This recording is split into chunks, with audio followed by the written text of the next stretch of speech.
There are several types of bullying that the left loves to engage in. Their favorite, of course, is racial bullying. They love it. It's their favorite thing. The reason for that is that the left's philosophy is based almost solely and completely at this point on the idea that they stand up for victimized groups. Everything they do is to stand up on behalf of some victimized minority. Blacks, Jews, gays, women, doesn't matter. If you're a minority, they're standing up for you. What that means is that if we oppose their policies, by necessity, the logic is, we hate blacks, gays, Jews, and women.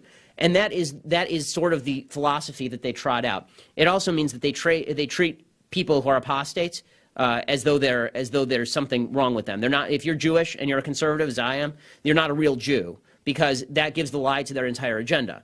If it turns out that not all Jews agree with them, then how can they claim to be standing up for all of these victimized minorities? If Larry Elder is a black man and disagrees with them, then it's because he's not a good black man. He's not good at being a black man. He's betrayed his race. That is the philosophy of the left when it comes to race. Now, what they do, the tactics are really what's interesting here. We all know that they use the term racism far too often. They label things racist that are not even close to racist. Voter ID, not racist. But the left says that you're a racist if you think that maybe, just maybe, they should check the name on the voter form with your ID to make sure that you're not voting for Eric Holder, right? I mean, they think that is a racist thing.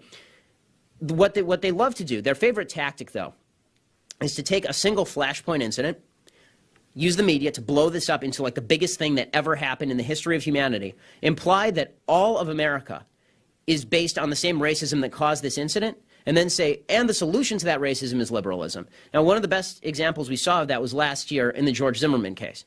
Right? The George Zimmerman case was the greatest case of media malpractice, I think, in American history. I mean, the only one that would even come close is Walter Duranty trying to cover up genocide in the Ukraine. But the attempt by the media, a very clear attempt, to frame George Zimmerman, really frame him, it was obvious and it was politically motivated. It was obvious what they were trying to do. What actually happened in the George Zimmerman case is a Hispanic man was trailing a black man that he thought was engaged in possible criminal or suspicious behavior. He called 911. He got out of his car. When he turned around and went back to his car, he was confronted by the black man, who proceeded to pound this man's head into the ground until he shot him. That is what actually happened. Every police investigation has shown that is what happened. There is nothing to contradict George Zimmerman's account of events. There is not one shred of evidence to contradict George Zimmerman's account of events, which is why he was released in the first place. The media promptly turned this into what Jesse Jackson termed it as, white man tracks down black man, shoots him in back of head. He wasn't shot in the back of the head, he was shot in the chest. George Zimmerman was severely injured in that fight. He was having his head pounded against the pavement. There were pictures of it. The way the media played it is that George Zimmerman had never been injured. George Zimmerman was stalking him for fun and just decided to shoot a black guy for no reason.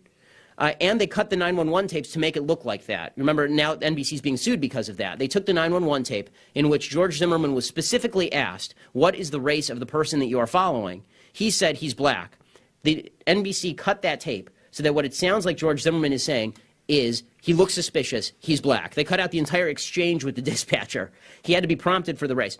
Now, the reason that that mattered was that they used this Flashpoint incident as an excuse to push liberal policy. Here's how it works.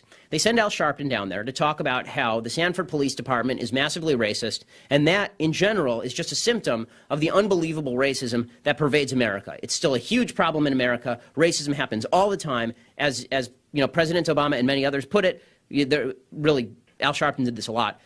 And people in Congress walking on the floor of the House with hoodies.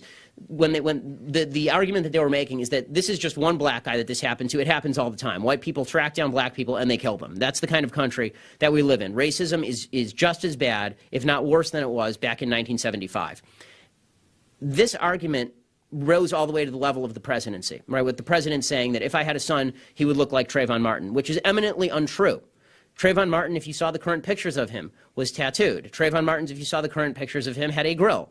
I highly doubt you're going to see Sasha and Malia with tattoos or a grill anytime in the near future. But the point that Obama was making was that essentially all black people are treated the same by white people in this country. This is a racist country, and therefore, if you don't believe in my political prescriptions, that's because you hate me for the same reason that George Zimmerman hated Trayvon Martin. It's because I'm black.